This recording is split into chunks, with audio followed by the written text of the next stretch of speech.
Hi, and thanks for logging on to the Daily DVAR Halacha. And here's a brand new halacha for you, and it's for Wednesday, 29th day of December, 25th day of TEVES. Today's halacha is rather short and easy and necessary. Here it is. We'll present it in this format. Let's say, make a beautiful fleshik meal for a group of people, and you put out in little beautiful bowls mustard servings so that people could use the mustard for whatever it is that you're serving at your big fleshik meal.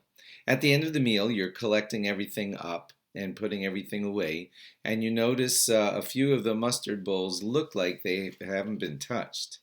And you're wondering what to do. You don't feel like wasting them and just throwing them out, and you're wondering about just pouring them back into the big mustard bottle where you took all of them out of to put into these separate containers. Of course, the fear is that they were sitting out on a fleshik table, and somebody, although they don't look so used, somebody may have inadvertently moved something across them, touched them, and they may have come into contact with meat. So what's the status of those seemingly unused mustard bowls?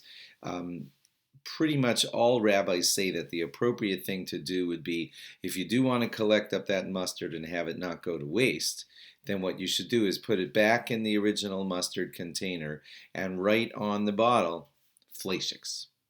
In other words, you'll know that that's mustard that you've collected up from a meat meal, and there's a likelihood that or at least a possibility that they've come into contact with some meat, and therefore it wouldn't be it wouldn't be appropriate at all to use them to then dip in at a dairy meal.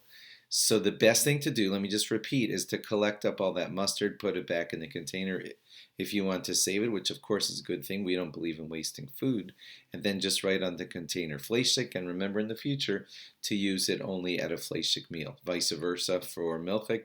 If you have a certain margarine that was used at a milchik meal, people were putting their knives in and using it to spread margarine on their milchik items, and then the knife went back in there. So there could be milchik touchings in that par of margarine, and what you should do is save that margarine container, just write on it milchiks, and try in the future to use it for milchik meals. This halacha is based on what the Shulchan Aruch says regarding salt shakers. They used to commonly have their salt in just little bowls, and people would dip things in the salt.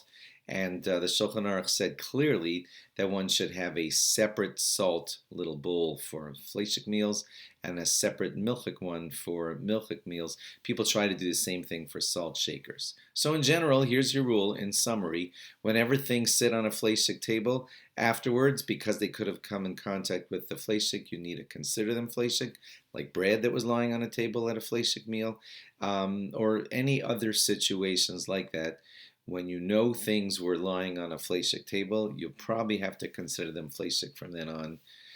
I don't mean the utensils or, I'm just talking about the food. You are hopefully using fleshik utensils at that fleshik meal, and that's all good. But the food items that sat on a fleshik table should be treated as fleshiks from then on. And the same thing for a milchik food items that were lying on a milchik table, you should treat them as milchiks from then on. I hope that was clear. I think that was clear. Thanks for logging on. Log on again tomorrow for more. Bye-bye.